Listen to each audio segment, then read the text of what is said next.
good morning Luzon, Visayas, Mindanao at sa buong mundo. Sa buong pinagpalang umaga. Yan, sa lahat ng ating mga kapatid na naka-online na, good morning po sa inyo. Pinagpalang umaga po mga kapatid. Welcome po sa ating daily devotion. Yan, bago tayo mag-umpisa, tayo po ay umawit sa ating pong Panginoon. Alayan natin siya ng papuri, pagsamba. Yan. Hallelujah, Lord, we praise you. Glorify your name, Lord God. Be magnified, be glorified, Lord. This is the air I breathe.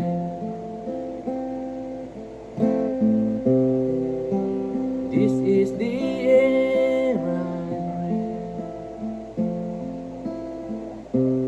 Your holy presence living in me. Yes, oh God. This is my daily bread. This is my daily bread. Your very word spoken to me.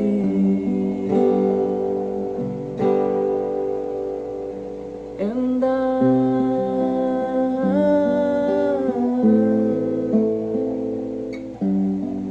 I'm desperate for you.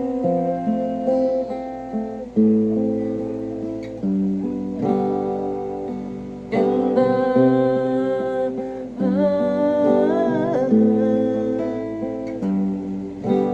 I'm lost without you.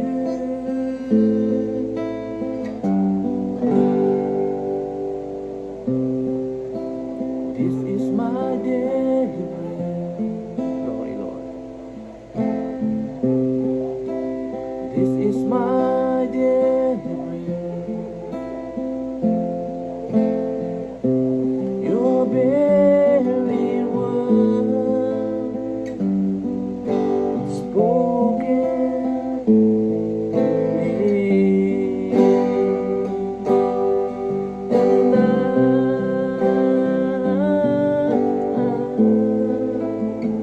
I'm desperate for you.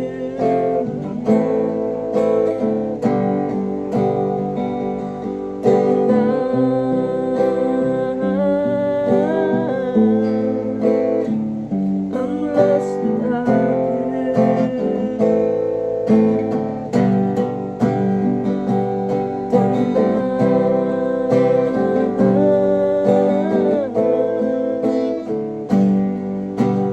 desperate for you. I'm lost without you. I'm lost without you.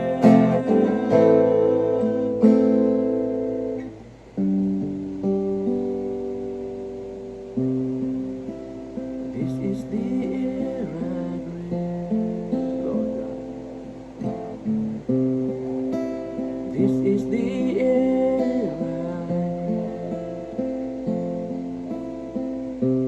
Your holy presence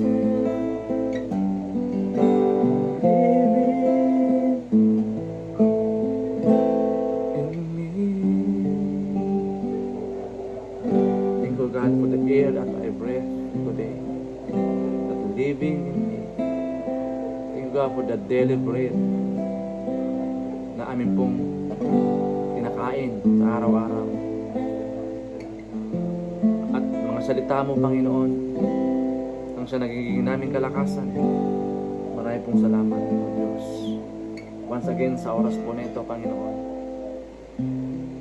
tinataas po namin sa iyo yung gawain, O Lord. Samahan niyo po kami, O God. Kaya mo, Lord, ang itong platform ay magamit mo, Panginoon, para sa iyong kaluwalhatian. Ma-spread ang gospel sa lahat ng dako ng mundo, Panginoon. Lord God, put power of your word today, Lord, in Jesus' name. Salamat, sinasaway ko po ng nais ng Diablo, plataforma ng Diablo, nahadangan ko po sa oras na ito sa pangalan ng Jesus. Father God, we entrust everything unto you today. In the name of Jesus. Father, salamat po. Honor, all glory, honor and praise. In Jesus' name. Amen. Ayan, good morning, good morning. Yan, good morning na po sa lahat na naka-tune in. Yan, ang ating pong pagpapatuloy, ang ating pong tinatalakay sa libro po ni Pastor Rick Warren, ang Purpose-Driven Life. Ngayon po ay D15 na tayo. Napakabilis ng panahon. No, ito po yung tanong ni Mark Twain. Sabi niya, the most two important days in your life are the days you are born and the day you find out why. Diba? Tanda natin that without God, life has no purpose. Without purpose, life has no meaning. And without meaning, life has no significance or hope. Sabi po ni Rick Warren. Okay? Ito po yung ating topic. You were formed for God's family. D15. You were formed for God's family. Nilikha ka para sa pamilya ng Diyos. Di ba? Meron pong purpose ang paglikha po sa iyo. Tandaan natin yan. Diba?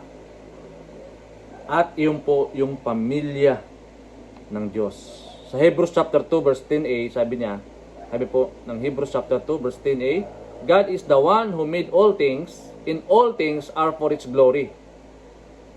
Diba? He waited to have many children, shared His glory. No? Tandaan natin na tayo po ay kaakibat, kamanggagawa ng ating pong Panginoon Hesus sa kanyang ubasan. Tayo po ay kinumisyon ng Panginoon, no? Para palaganapin ang ebanghelyo ng kaligtasan, ang gospel, sa lahat ng dako ng mundo. Sapagkat nararapat na ang Diyos na para sa Kanya at sa pamamagitan niya ay nagkaroon ng lahat ng mga bagay sa pagdadala ng maraming anak tungo sa kaluwalhatian. Tayo po yon ang kinimisyon ng Panginoon para sa pagpapalaganap ng kanyang mabuting salita. Ito po yung purpose number 2. Diba? Ng purpose-driven life. Ano ba ito ng purpose number 2? Fellowship. God formed me for His family. Diba? O tinatawag natin fellowship. Learn to love His family. O, diba? Or church. Diba? Yung church. Kaya sabi po ng Ephesians chapter 1 verse 5, God decided in advance to adopt us into His own family by bringing us to Himself through, kanino daw? Kay Jesus Christ. This is what He wanted to do, and it gave Him great pleasure. Diba? Ito po yung nagpapasaya sa ating pong Panginoon na tayo po ay mapabilang sa pamilya ng Diyos. Diba? Kasabi po ni Paul sa Romans chapter 12 verse 5, Christ make us one body connected to each other. 'Di ba? One body connected to each other. 'Di ba mga kapatid? Yan po yung nais ng Panginoon sa atin. Kaya nga tayo nilikha. You were formed for God's family, and God wants a family. 'Di ba? In-emphasize ng ating pong Panginoon yung family. And He created you to be a part of it. Diba? Kasama ka. Kaya hindi ho nagkataon na ikaw po ay ipinanganak. Yan po ay appointed time ng ating pong Panginoon na ikaw ay luwal ng iyong mga nanay at ipinanganak sa mundong ito at mag-exist sa mundong ito. Kasi may purpose ang Diyos sa atin, mga kapatid. Gusto niya na maging kabahagi ka ng pamilya ng Diyos. He created you to be part of it. Yung part of it, yung family. This is God's second purpose for your life. Yung tinatawag natin fellowship. Where He planned before you were born. Diba? Hindi ka pa pinapanganak, alam na ng Diyos. Nakaplano na yan sa Panginoon. Diba mga kapatid? Kaya sabi po ni Paul sa Ephesians chapter 1 verse 5, His unchanging plan has always been to adopt us into His own family by bringing us to Himself through Jesus Christ in His gave Him great pleasure. Natuwa po ang Panginoon. Diba? Na nakita ka, nasumpungan ka. When we place our faith in Christ, God becomes our Father. Diba? Kaya kailangan tanggapin mo ang Panginoon. Kailangan maborn again po tayo. We become His children. Other believers become our brothers, yung ating kapatiran, and sisters in the church become our spiritual family. Di ba? Maliwanag po. The family of God includes all believers in the past, the present, and the future. Di ba? Kaya nga family of Christ, family of believers. Na kahit na yung mga namatay na kay Kristo, mga kapatid. Every human being was created by God, but not everyone is a child of God. Diba? Ito po yung katotohanan na lahat ng tao nilikha ng Diyos, pero hindi lahat ng tao ay anak niya. Mga kapatid, tandaan natin po yun, mga kapatid. And the only way to get into God's family, ang kailangan, ano sabi? It is by being born again. Kaya napakalaga yung born again. Hindi po yan religion. Experience po yan. Transformation, mga kapatid. Relationship, mga kapatid. Born again. You became part of the human family by your first birth, no? But you became a member of God's family by your second birth. Kaya nga, spiritual renewal. Diba? Spiritual birth. Diba? Kaya maborn again tayo, mga kapatid. Kailangan maborn again ka. Kaya sabi po ng Panginoon, diba, kay Nicodemus, unless a man be born again, he cannot see the kingdom of God. Diba? Ang gaya ng mga sinasabi ng iba na ang born again ay religion. Hindi po, mga kapatid. Born again, it is a transformation. Genuine fellowship, genuine repentance, genuine obedience, genuine acceptance, di ba? By faith, di ba, mga kapatid? Born again is transformation. Ayan. God has given us the privilege of being born again, so that we are now members of God's family. Sa 1 Peter chapter 1 verse 3b, sabi niya, the moment you were spiritually born into God's family, you were given some intimate access in the family inheritance. In-emphasize dito ni Peter, Apostle Peter, na the moment you were spiritually born into God's family, you were given some intimate access in the family of inheritance. Dapat maborn again ka muna.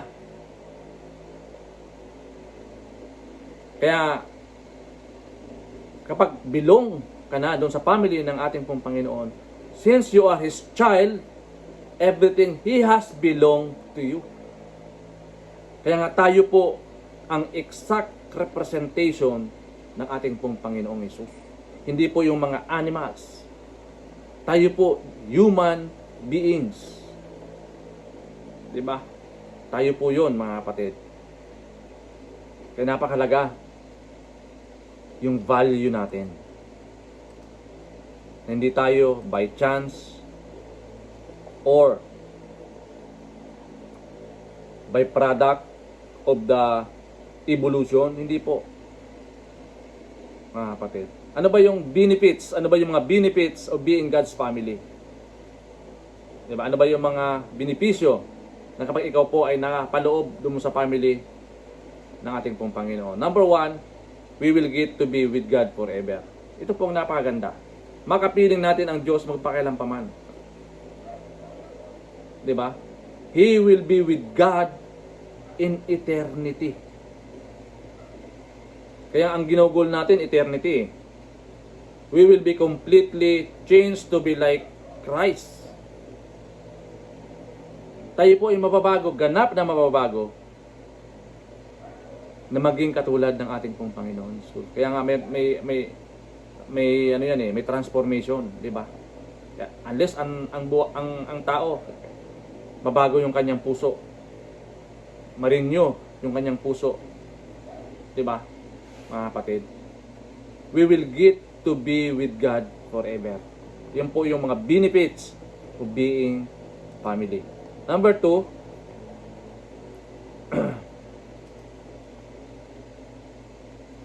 we will be completely changed to be like Christ. Tayo po ay completely, di ba? Kaya nga, if anyone is in Christ, he is a new creation. The old self has gone, and behold, the new has come. Tayo po ay completely babaguhin ng Panginoon, no? Number 3 po, we will be freed from all pain. Di ba? Wala na tayong, sa langit, wala na pong pain doon. Wala lang death, and wala lang suffering. Tayo ay malaya. Di ba, mga kapatid? We will be freed from all pain, suffering, and death. Yan. And number 4, we will be rewarded and reassigned position of service. Di ba? Kaya kung dito sa mundong ito wala kang position, sa langit meron, mga kapatid. Tayo gagad ni palaan at bibigyan muli ng mga katungkulan sa paglilingkod. We will worship God forever and ever. Mga kapatid. Number 5, we will get to share in Christ's glory. Tayo ay magkakaroon ng bahagi sa kaluwalhatian ng Panginoon. Biruin mo, it is our privilege na tayo po ay kabahagi ng ating pong Panginoon sa kanyang kaluwalhatian. Hallelujah. Kasabi po ni Peter, 1 Peter chapter 1 verse 4, God has reserved a priceless inheritance to His children. It is kept in heaven for you, pure, undefiled, beyond the reach of change and decay. Wala na po na decay. It is reserved to you and me. Lahat ng kumilala, tumanggap, nanampalataya sa ating pong Panginoon. Reserve a priceless inheritance for His children. Ito po yung mga benefits, mga kapatid, na kapag tayo po ay nasa pamilya ng Diyos. Di ba? Dapat na ito laging na-excite tayo dito sa pangako ng Panginoon, mga kapatid. Hallelujah. Kaya napakahalaga na ma-maximize natin yung buhay natin while we are here on earth, temporary. Magawa natin yung pinagawa ng Panginoon. Di ba? Sabi ni Paul doon sa 1 Corinthians chapter 10 verse 30 to 31, di ba? Whatever you eat, whatever you drink, whatever you do it all for God's glory. Gawin natin ito para sa kaluwalhatian ng Panginoon, not for us. Di ba? Kaya lahat ng bagay na ginagawa natin, gusto natin mapasaya ang Panginoon. Di ba? Mapatuwa ang Panginoon. Di ba? Magkaroon siya, magbigay siya ng kaluwalhatian sa ating mga ginagawa. Maliit man ito, malaki. Dapat ang lagi natin naiisip, nabigyan ng kaluwalhatian ng Diyos. Mapasaya ang Panginoon sa mga ginagawa natin, mga kapatid. Ito dapat yung iniim natin bilang isang Kristiyano, bilang kapabilan doon sa pamilya ng Diyos. Oo. Kasi yung mga benefits na ito na ating tinalakay, ito po yung magbibigay sa atin ng ang tawag ito, yung kalakasan para tayo patuloy na magpatuloy sa Panginoon sa paglilingkod. Dahil meron tayong inaantay, meron tayong nakikita na pangako, inheritance, yung tinatawag ng Panginoon na priceless inheritance. Sabi po ni Peter, na nag-aantay sa atin sa kalangitan. Sabi niya doon, pure and undefiled. Di ba? Very precious. Very important. very fragile, mga kapatid. At nakakatuwa, nakaka-excite yung ating pupuntahan. Kaya huwag tayo maghinawa sa paglilingkod at paggawa ng mabuti sa tao at sa ating pong Panginoon. Life is a greatest privilege. The Bible says, Jesus and the people He makes holy all belong to the same family. Kailangan nakapaloob ka doon sa family ng Diyos. Diba? That is why He isn't ashamed to call them His brothers and sisters. Diba? Kaya tawag natin sa mga kapatid natin, brothers and sisters eh. Because we are belong in one family. The family of believers. Kaya being included in God's family is the highest honor and the privilege you will ever receive. Yung mapabilang ka doon sa pamilya ng Diyos, ito na ang pinaka masaya, pinaka excited na bagay na nilulook forward natin, mga kapatid. Na time will come. Sasabihin sa iyo ng Panginoon, come, come, welcome dito sa aking kaharian. Diba? It is our privilege. Kaya ang buhay natin, it is a life greatest privilege. Kasi, yung purpose mo, bakit ka nag-i-exist sa mundong ito, alam mo eh, na hindi ka lang nag-i-exist para to make a living. Nag-i-exist tayo rito sa mundong ito para gampanan, bigyan ng kaluguran ng ating pong Panginoon. Ano ba yung kinumission sa atin ng Panginoon? Ano ba ang pinapagawa sa atin ng Panginoon? Mga kapatid, habang po tayo ay nabubuhay sa mundong ito. Dapat alam mo yung purpose mo. Kaya nga, purpose-driven life. Alam mo yung purpose mo, bakit ka nag-i-exist sa mundong ito. Hindi lamang magpakasaya dahil ang buhay natin maliit na iksi lang. Wrong mindset. Diba? Sa full. Ang pinaka-conclusion ng buhay po natin dito sa mundong ito ay mabigyan ng kaluguran, mabigyan ng kaluwalhatian ang Panginoon sa lahat ng ating mga ginagawa. Mga kapatid. Yun po yun. Mapangiti natin ang Panginoon, mabigyan natin siya ng kaluguran, mapasaya natin ang Panginoon, yun na po. Yung pinaka-the best. Diba? Na serbisyo natin sa mundong ito habang po tayo'y nabubuhay. As a question to consider, how can I start treating other believers like members of my own family? Paano ko sisimulang tratuhin ang ibang mananampalataya bilang kapamilya ko? Diba? Kailangan yung pamilya natin, isama natin doon sa family ng Diyos. Yung kapitbahay natin, isama natin sila doon sa pamilya ng Diyos. Yung ating mga kapatiran, no? Kaya sa buhay natin, wala lang puwang yung pag-away-away, pagbabahabahagi, no? Dapat we are one. United we stand, divided we fall. Di ba? Mga kapatid, we are formed to God's family. Kayo po ay nilikha ng Diyos para mapabilang sa pamilya niya. Yun po yun, mga kapatid. Gusto ng Diyos, meron siyang pamilya. Diba? Gusto ng Diyos, lahat ng kanyang nilikha, lahat ng kanyang anak, na nampalataya sa kanya, ay mapabilang sa kanyang pamilya. Ma-recognize. Diba? Napakahalaga yung ating spiritual. Na ma-born again yung ating spiritual, mga kapatid. So yun po, marami pong salamat. I do hope meron tayong napulutan ng aral sa araw na ito. Sa ating daily devotion, mga kapatid. Diba? Salamat po at continue to spread, di ba, the gospel, mga kapatid. Gamitin natin itong mga platform na ito, ang social media, para palaganapin ang magandang balita sa lahat ng bansa through this platform. Di ba? Purihin ng Diyos, minsan pa, sa araw na ito, nagkaroon po ng tagumpay ang ating pong devotion sa araw na ito. Salamat po, Ama, sa oras po na ito.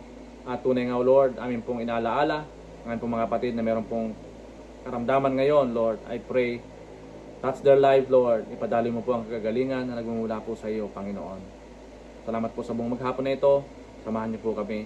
Gawin niyo po kami victorious sa lahat ng mga gagawin, Panginoon. At tinahalangan po namin anuman pong plano kayo walang kaaway sa aming mga buhay, Lord God. At ikaw lamang pong maitaas, ikaw lamang pong maluwalhati sa lahat ng aming mga ginagawa.